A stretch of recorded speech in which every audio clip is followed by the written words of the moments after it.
I first encountered Larry Bacow when he was president of Tufts University. Full confession, both my husband and I are Jumbo alumni, and so are our two children. If I had to sum up my feelings about Larry's leadership in one word, that's easy.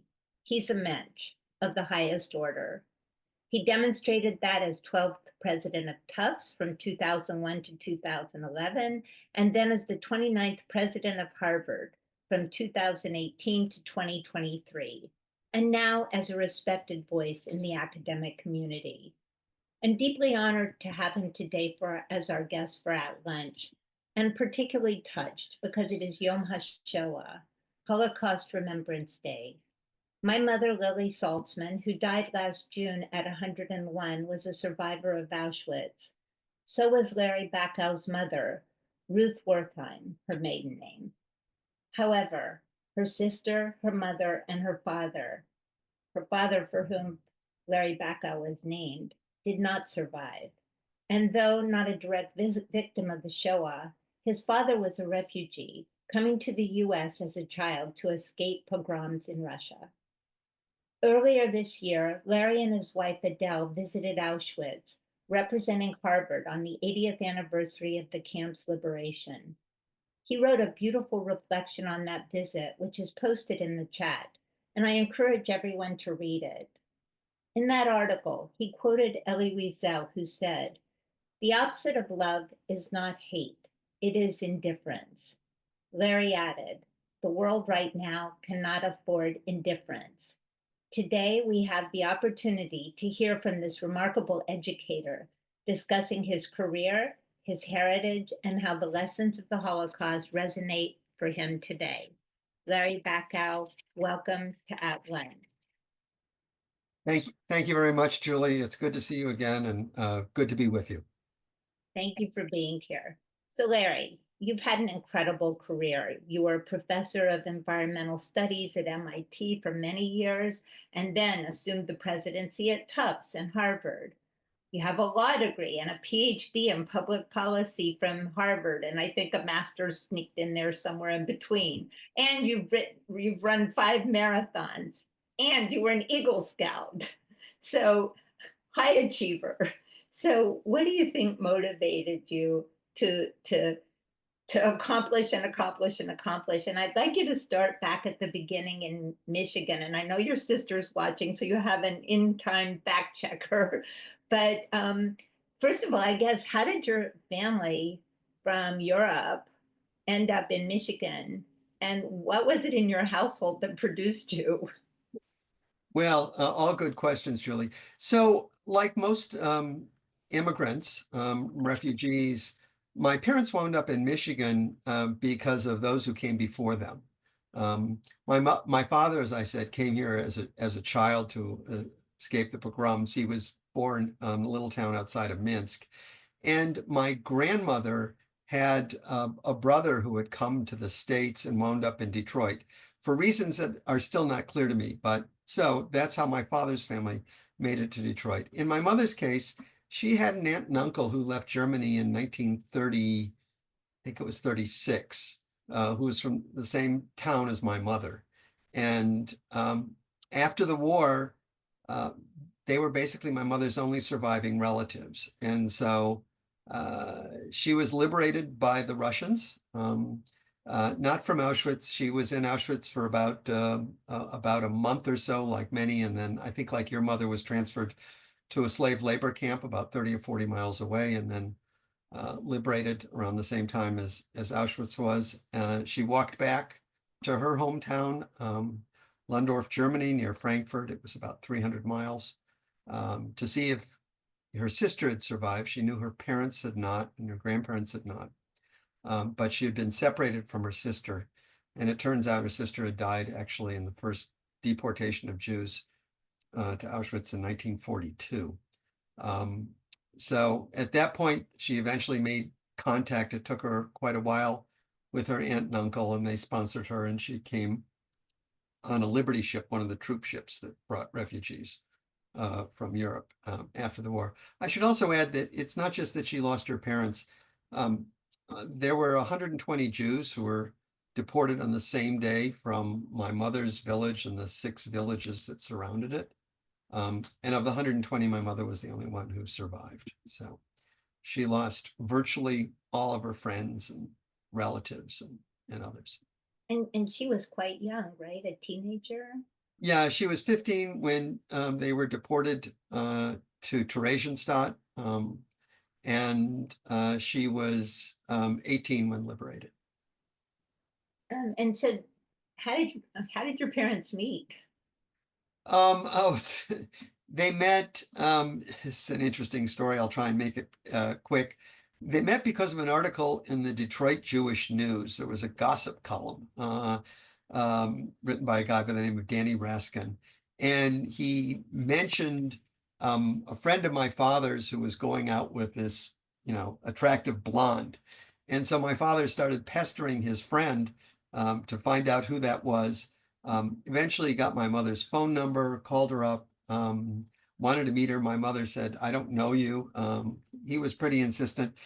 My mother's birthday was coming up. Her friends were throwing her a little tiny birthday party, so she invited him to come to that. That's how they met. Oh, that's great. I love that. So I read in an interview where you talked about the difference between how your parents discussed their backgrounds with you, or didn't discuss it so much in your mother's case. But I wonder what you knew or you think you knew as a child, and what you heard from each of them, and how did it make you feel about being Jewish? So my sister Lainey, hi Lainey, if you're on, we grew up in a very happy home. And my mother, notwithstanding the trauma of losing her whole family, of being in a concentration camp for 3 years, was about as normal as they come. She was not neurotic. She was optimistic, forward-looking, and so we were raised in ways that I think are not necessarily typical of most, children of survivors. At least if you've read the literature, and I'm sure that you have. My mother was not overly protective. She would encourage us to take risks, to do things. She had a way of saying, when I would worry about an exam or something, she'd say, "Larry, what's the worst that could happen? If you can live with that, then why worry?"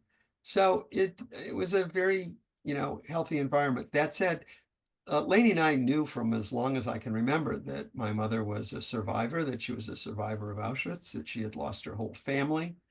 So we knew all about that. That said, when there was something on TV about the Holocaust, either the channel would be changed or my mother would leave the room. She really didn't talk much about it. And it was only until Adele, my wife, was pregnant with our first son that my mother had a heart attack. And then she started talking about it in much greater detail. And I think she recognized her own vulnerability and wanted us to know and understand. And at that point, sort of the curtain was pulled back pretty much completely. No, that's amazing. And she was from Czechoslovakia. Where was she from exactly? No, she was from Lundorf, Germany. Oh, she was from Lundorf, Germany, right? Yeah, small farming village, about an hour away from Gießen, which is near Frankfurt. So, and you were brought up pretty Jewish as children, Yes, very much so. I was raised in Pontiac, Michigan. Pontiac at the time had about 80,000 people. It had a very modest Jewish community, a couple hundred Jewish families. But we were raised in a conservative home, conservative synagogue, and life revolved around the synagogue. The major service in our synagogue was on Friday night. Saturday morning was junior congregation, where we learned the Shabbat morning services. Sunday was Sunday school, and then Hebrew school was either Monday, Wednesday, or Tuesday, Thursday, depending upon how old you were. And then once you were old enough, joined USY, and my whole social life revolved around USY. I was a regional officer. So yes, I was raised in a very Jewish home. Actually, I think one of your friends from USY is probably on the thing I had posted on Facebook that you were going to be a guest, and somebody sent me a message that she was in USY with you, and now I can't remember her name. That's pretty funny. Um, you don't think of those childhood connections when you're talking to the former president of Harvard and Tufts, but Well, there was, maybe I don't know who it is, but maybe she'll send me an email or something like that. yeah. Lawrence_Bacow at harvard.edu. So, you wrote in the article about your visit to Auschwitz that you had previously avoided visiting the death camps, and you were just there earlier this year. Um, so, two very separate questions, really. What changed your mind now? What made you decide to go now after all these years? And how do you connect what you saw there with what is happening in our own country today? Well, so when Alan asked me to go and represent Harvard, Alan being Alan Garber, the current president, um, I thought I just needed to go. First of all, as I think most people know, this was the 80th anniversary of the liberation of Auschwitz. It was likely the last time, every 5 years, there's a commemoration that there would be living survivors. At the 75th, there were 300. At this one, there were about 50. And I thought, especially given what was going on in the world right now, it was important to go and bear witness. And I was, I knew it would be a difficult trip, and it was, but I thought it was important to go, and so I did. And not to push too much, but what was the most difficult part for you being there? Was it the personal part or the global? I think for any of us who've been to any of the camps, if you're Jewish, it's a difficult experience. I mean, you cannot help but be moved. I wrote about this in the little essay that you mentioned. Just standing on the platform, where the trains pulled in and where people were separated, and just envisioning, my mother at the time, and she talked about how heartbreaking it was to be separated from her parents at that point, knowing that she would never see them again. That was, I think, just imagining that, having, being literally in the space where it occurred, being able to see, my mother talked about it, you can see remnants of the crematoria from where she stood. Candidly, I had not realized that over 80% of the people who got off on those platforms went immediately to their death. Seeing the vastness of Auschwitz-Birkenau just was something I was not prepared for. And then, of course, the exhibits, which many people have seen, and you can read about them, and I had, but just seeing them, in person. Children's shoes, seeing the braids and the pigtails of little children in the exhibit of human hair. Just, imagining again my mother as a young woman being there was hard. Yeah. Yeah. And then I was struck, as I said in the introduction, that when you wrote about the experience, you directly linked, I think, what you saw there to your responsibility as a person in the world, right? That you can't be indifferent. That was your word, quoting Elie Wiesel. And so, I wondered if visiting there now was even heightened by not just what's happening in our country, but what we see all over the world, the rise of sort of right-wing ideology at the extreme. And I was wondering how you see the connection between what happened there. I know it's easy to make facile connections to Hitler or to whatever, but on the other hand, what I've always thought about for my whole life is my parents' family were in Czechoslovakia and also didn't go until 1944. And I'd always ask my mom, why didn't you guys leave? And, there were all kinds of reasons, but I think the main one was my grandparents had been through a few pogroms in their lifetime, and they just thought, business as usual. And I wonder how you see what happened there and what you're seeing here and elsewhere now, and how do you as a person sort of process it and think about it? It's a great question. So, sadly, anti-Semitism is on the rise throughout the world. And it's on the rise in this country as well. And I think we've all seen things which we never expected to see in our lifetime. And I was struck, and I wrote about this at the ceremony. There were 25 heads of state who were there. And I kept looking over at them. We were given privileged seats, so we're not that far from where they were sitting. And wondering what they were thinking while the various speakers gave their testimony. The only speakers at this event were survivors, and then the head of the Auschwitz-Birkenau Foundation, and then Ronald Lauder, who was actually, Ronald was head of it, and then the director of the museum.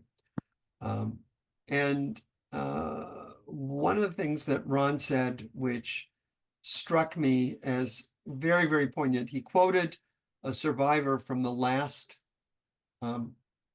commemoration event who was no longer alive, who said, "We cannot let our past become our children's future." And I think that in many respects captures where we are today. Not that I think that we're looking at another Holocaust. I certainly hope that we're not. I don't feel that way. I don't believe we're at that point at all. But we are seeing things which we've never seen before. And I think they remind us that we cannot take our freedoms for granted. And not just for Jews, but for all. You probably saw the video of the Tufts Ph.D. student who was pulled off the street by people wearing masks,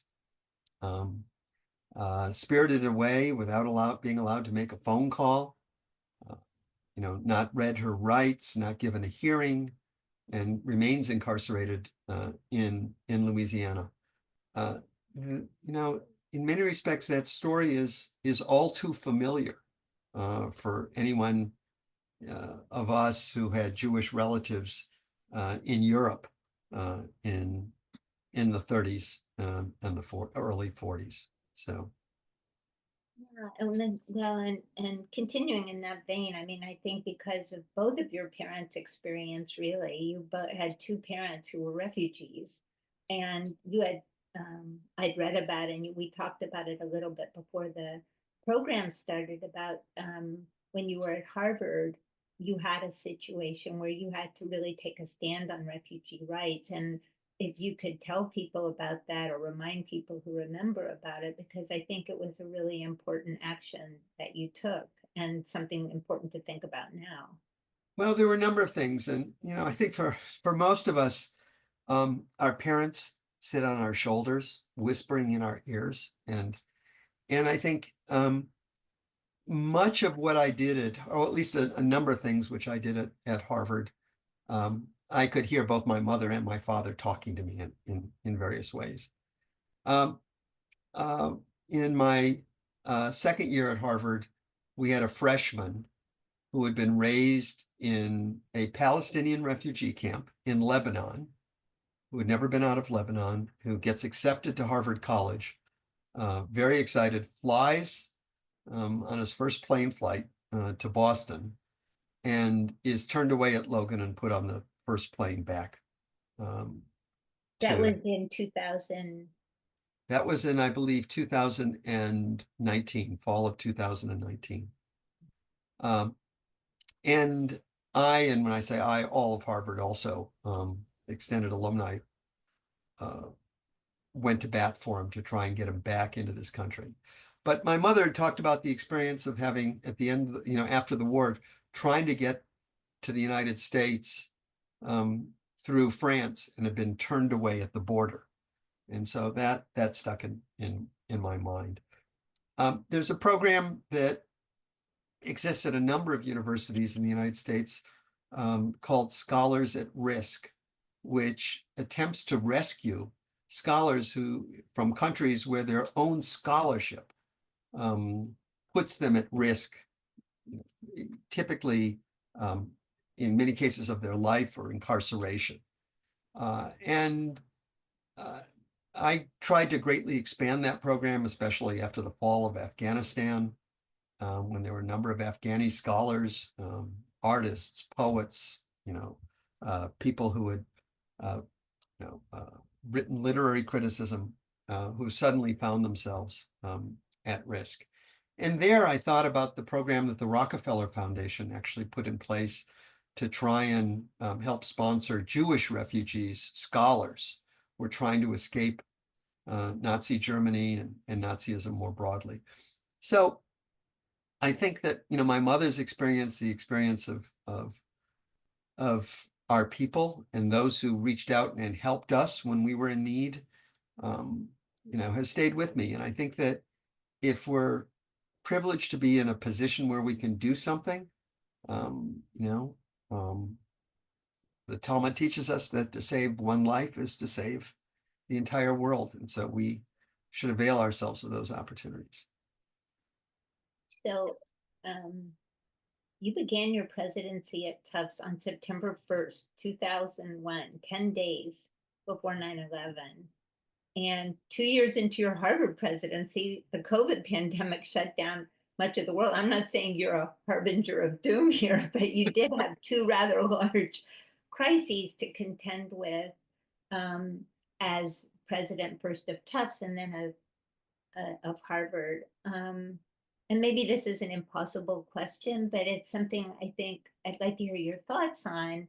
How do those two crises, which were huge, compare in your memory to the crises now confronting American universities, particularly the elite campuses? And I guess there's sort of two sets of crises now, right? There's sort of the internal crises, or maybe it's not a real crisis that was somewhat manufactured, but there is the threat from from the federal government, actually.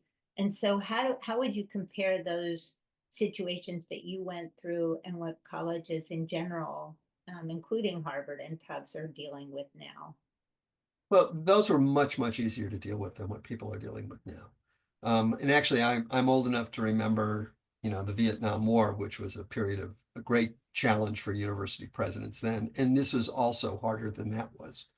And the reason is that the campuses have been so deeply divided, student against student, faculty against faculty, alumni against alumni, and then, of course, the long arm of the government trying to reach in and influence how these institutions are run in ways that are, I think, profoundly troubling.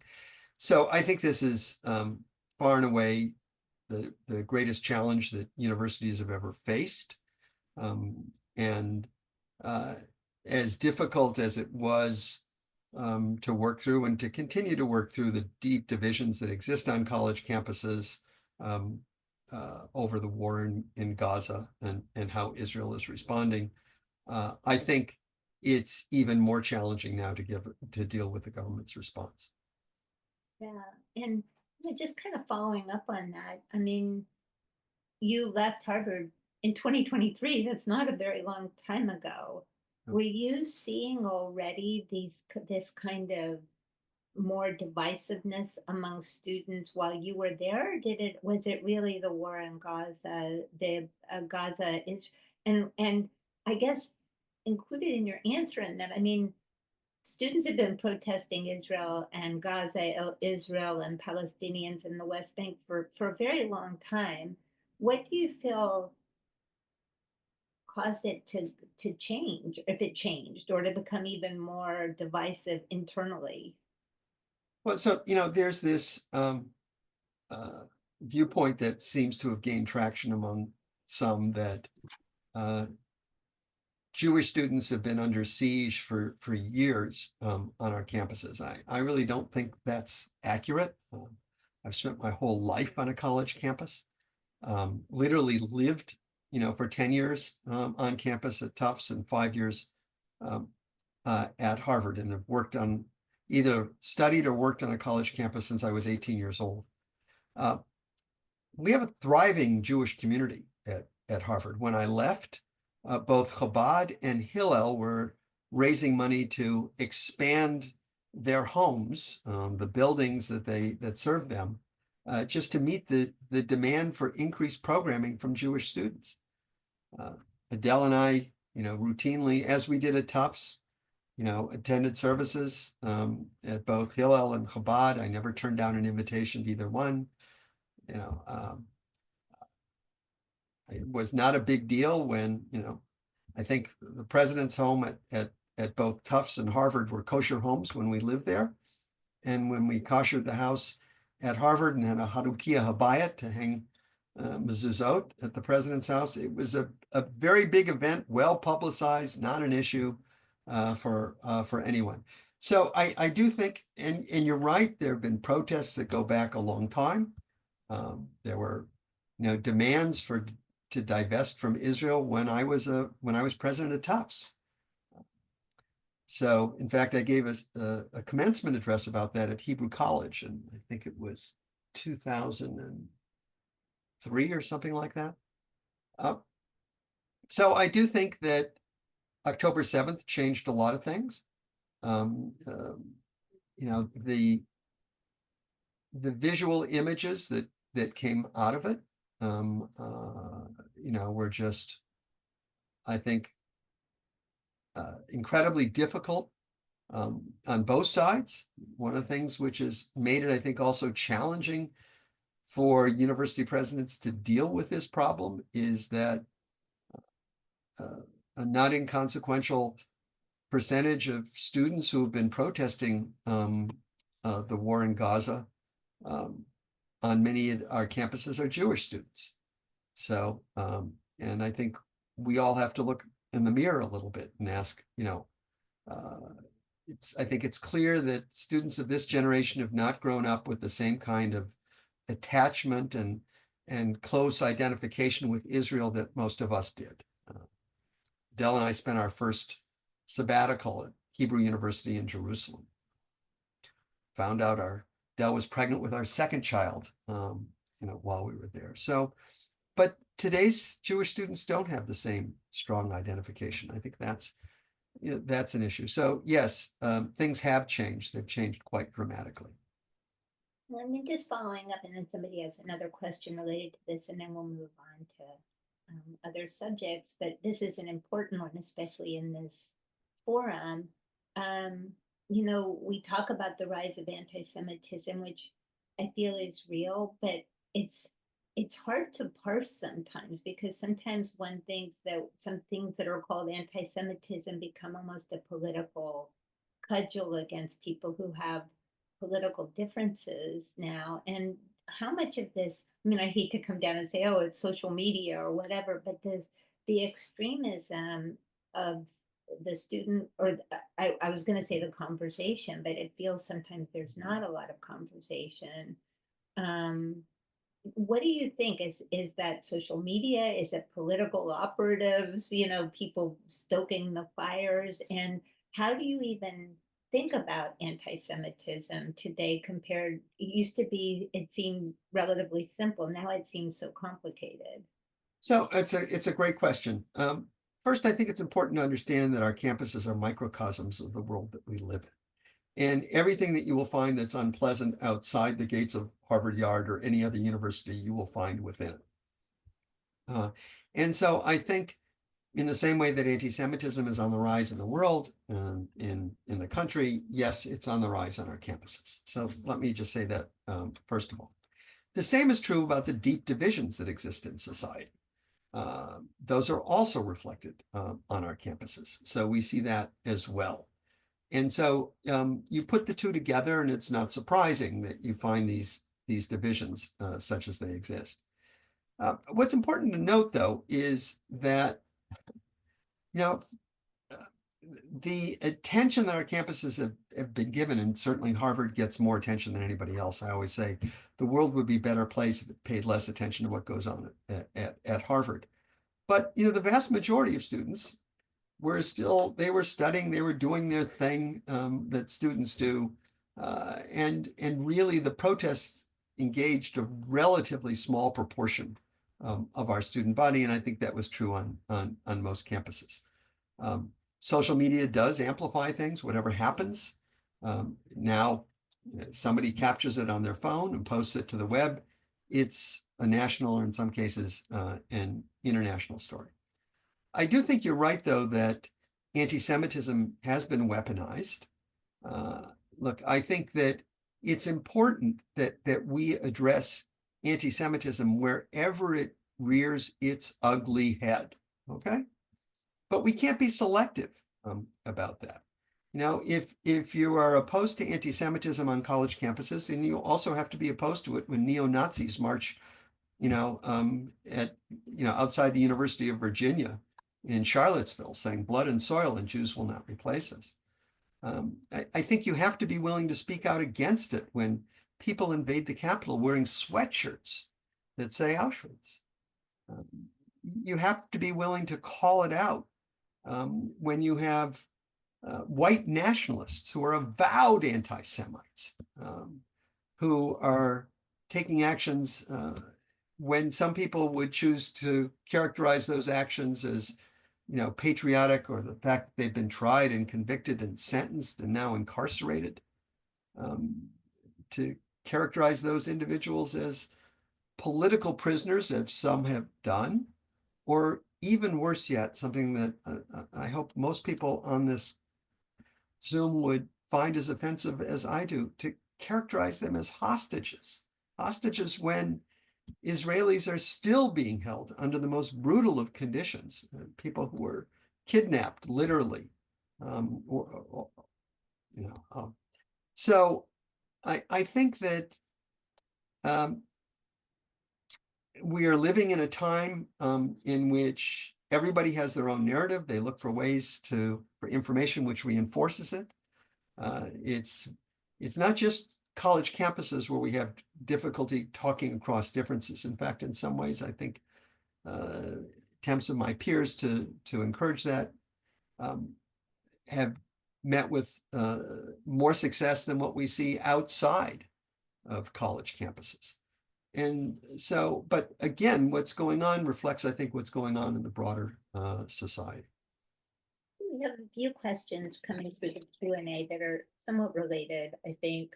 So one person says, and this would go back to when you were president of Harvard, so you might feel more comfortable addressing that than what's happening at this moment on Harvard campus. But somebody says, I've heard Jewish students say for many years that they've been harassed, vilified, and ostracized for pro-Israel views, both inside and outside class. Do you think that's true, or partly true, or what do you think that impression comes from? Well, I'm sure that there are some students who felt that way. But, and as I say, I would like every college or university campus to be inclusive, where people feel that they can, be themselves and to feel part of the community. But, we used to do surveys to try and gauge how students felt about their experience on Harvard. And the students who, in many cases, felt most marginalized were not Jewish students. They were conservative students, gay students, Muslim students, all expressed, in a much higher percentage than Jewish students did. So I don't mean to suggest that Jewish students never felt that way. I think when kids come to college, though, everybody wants to feel like they fit in, that they belong.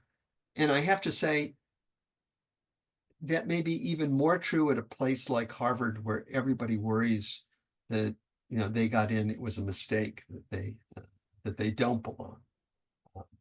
I never felt that at Harvard, at Tufts when I was there, but the imposter syndrome is quite pernicious at a place like Harvard. There are a few questions coming in, sort of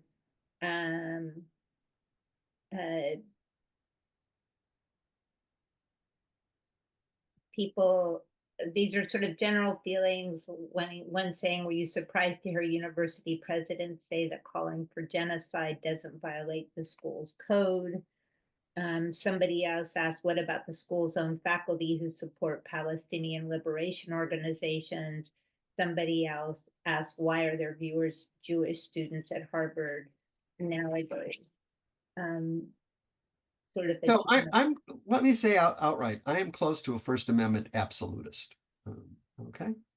And I believe that, and in fact, I said this at Tufts a number of times when the first petition for divestment started to circulate. And it actually began at Tufts and Harvard and MIT. Although relatively few Harvard faculty members or Tufts or MIT faculty members signed it. I think there were 30 who signed it at Tufts. I always said you get 30 faculty members to sign a petition against the metric system if you tried. But what I said at the time is that when I opposed divestment, and I've repeated this at Harvard, that when reasonable people can disagree about something, that the function of a university is not to take one side or the other. It's to create space where those disagreements can be discussed and debated.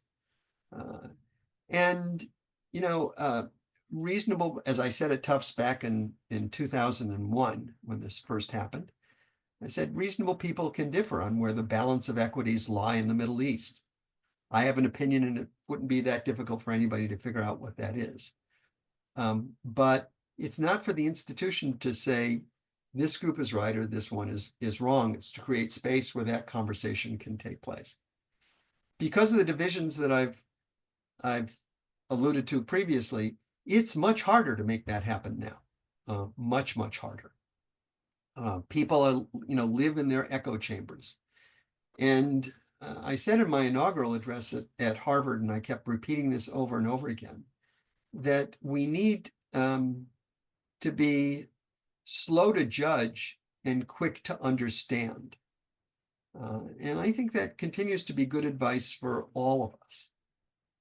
And we need to model the behavior we would hope to see in the rest of the world. I used to say to students, if we can't figure out how to talk about these issues in a place like Tufts or Harvard, where everybody is smart, where nobody goes to bed hungry, where I hope nobody goes to bed in fear of their lives. If we can't figure out how to do this, there's very little hope anyplace else. So it's important that we find ways to not just to encourage students and faculty and staff and alumni to be able to have these conversations, but we need to model these behaviors ourselves, because it's only then that we will be achieving our potential as an institution, but also producing students who will go out and become citizens who are schooled and trained to be able to do this and to push back against the kinds of the harshness of public discourse that we're seeing in the world today. So somebody writes in, what is your response to the ADL report card on anti-Semitism? And please also respond to Harvard's response in action, which...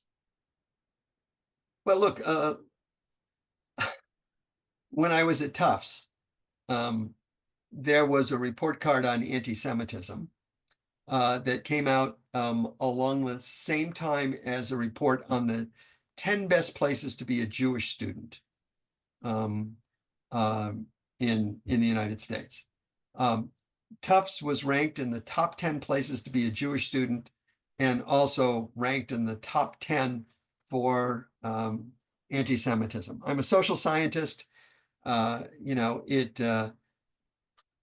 I said, I thought we had a thriving Jewish community at Tufts. Your kids were there. I'm sure they would agree with that. So, I'm sorry to say I have great respect for the ADL. But I disagree with the methodology for their rankings. Let's just put it that way. As I do with the methodology for the rankings of all sorts of things, including U.S. News and World Report, notwithstanding the fact that Harvard was at the top of the heap or very close to it every year. Right, and I do wonder, because another question that came in is, why are there fewer Jewish students at Tufts? I think there's still a pretty hefty percentage of Jewish Yeah. students at Tufts. So one of the things I get asked about this question frequently, and what people fail to understand are two things. If you take a look at the students who identify as being Jewish, is the students who identify as being Catholic, who identify as being Protestant, who identify as anything, has dropped dramatically over the last 20 years. So 40% of the Harvard student body, and the numbers are pretty much the same everywhere that you go, when we ask, what religion do you identify with? The most frequent response is none of the above. So if you take a look at just the numbers of students, the proportion of students as a function of the entire student body, every group has shrunk because of the non-identification. And by the way, I think that's a problem. I think that, most people, at least historically, we've received our ethical training through our religious education. And even if you're not religious, I still think that the ethical teachings are important. And I think we've lost something there. Also, and you know the statistics as well as I do, the effect of intermarriage among Jews is such that the number of children of those marriages who identify as Jewish has also shrunk, just given the predominance of intermarriage these days. So. Right, but I think also, as universities have, I think, rightfully tried to have more diverse campuses, maybe things got shaken up a little bit. And is that necessarily a bad thing? Yeah, look, I also said in my inaugural address that talent is flatly distributed, but opportunity is not. And since I mentioned our young Palestinian student who was turned away at the border, he graduated, I think, 2 years ago. He's now at Yale Medical School. So my point simply is that there are a lot more talented people out there than necessarily might show up in different measures of achievement or accomplishment. And I think one of the things which we should be proud of is that our institutions have looked for these talented people, and we're all more than our numbers. Again, because of the admissions lawsuit, I used to get people asking me the question, well, if you admitted based upon merit, wouldn't the class look very different than it does now? And my response was always, well, it depends upon your definition of merit. And then I would ask the people assembled, let's gather some information. How many of you have ever hired somebody? And everybody would raise their hand. And then I would say, how many of you had ever hired somebody without interviewing them, without checking their references, without looking at their experience, without looking at their work product? And nobody would raise their hand. And I would say, well, that's interesting. Why didn't you just hire people based upon who had the best grades and went to the best university? And that's because we're all more than that. And I think in our admissions practices, that's what we've tried to do. And as the first kid to go to MIT from my high school, I would tell you I'm glad that they were looking at things beyond just my grades and SATs when I was applying to high school, when I was applying to college. Well, that's beautiful. We're at the end, but I do have one more question I want to sneak in there because I feel like being a university president has probably always been a fraught position. It's never been easy, I think, even though, as you say, it's harder now. But what made you want to do it? Well, I didn't. I actually avoided academic administration for 21 of my 24 years that I was on the faculty at MIT. I loved just being a college professor, teaching my students and doing my research. It's a great job. But I decided to take it on at a point in my life when I realized that these were going to be tough times for higher education. And again, I said this on the day I was appointed as president of Harvard. I and many of the rest of us, especially as Jews, we owe our life to these institutions. I said again when I was announced as president of Harvard, where else in the world can you go from off the boat, literally with nothing? My mother shows up as an orphan with a suitcase. My father comes to this country with his mother and his sister. His father had come earlier and then sent for the rest of the family. Classic story. With nothing. Where else can you go in one generation from that to become president of Harvard? And what made this possible? Higher education made it possible. And I think one of the things which I worry about right now with the attack on our nation's best universities is that one of the reasons that we as Jews have enjoyed the kind of success that we have is because of the education that we've received at places, like Tufts, the great universities, public and private, throughout the country. We should not want to see these institutions damaged or permanently damaged, and done so in the name of combating anti-Semitism, when it seems like the interest in anti-Semitism seems both highly selective, and the means that are being used to combat it, to cut federal funding of research, has absolutely nothing to do with anti-Semitism, and is likely to prove damaging to all those who benefit from that research. Whether or not we're talking about finding therapies for dread diseases or the development of new technologies which actually permit us to have the conversation that we are having today. We could not be doing this but for the research that was done in universities, research universities around our country that's now being threatened. Really beautiful. So I have one more question that comes Sure. from somebody in your family. It's from Robin Fleet's computer, but it's from Philip. Yeah, Philip is so that's actually my, Robin is my sister-in-law and Philip is my brother-in-law. So Philip says, as you know, our family has been involved with the American Jewish Historical Society for decades. How can this great organization and others help change the narrative we are living with today? Great question, Philip. Look, I think it's important that we continue to study history and to learn the lessons of history. And I think those lessons, the lessons of our people, are not just important for us. I think they're important for others as well.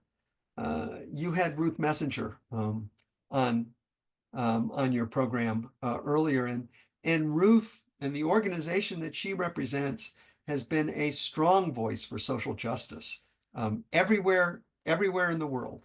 One of the reasons why I respect the ADL as much as I do is because they have also been a strong voice, not just for Jews, but for everyone who's suffered from discrimination, regardless of who they are. And I want to thank the ADL right now also for speaking up on behalf of colleges and universities that find themselves under assault. So I think, Philip, that organizations like this one that preserve our history, which make it easy for people to learn from our history, continue to be important.